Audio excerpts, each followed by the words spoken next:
Hello mga mamshi! Tara, samahan nyo akong mag-unlimited Japanese barbecue dito sa Sumo Niku. Date muna kami, daddy, mamshi.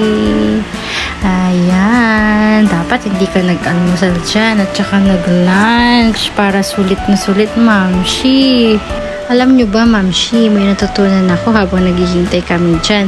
Ang Niku, ang ibig sabihin sa Japanese ay meat. Ang sumo ay sumo wrestler. Ayun lang. Ayan na, nagluluto na si mamshi nyo.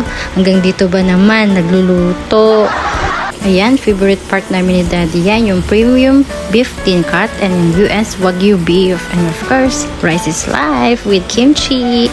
Ayan, gutom na ako dyan, mamshi. Walang usap-usap kami ni daddy.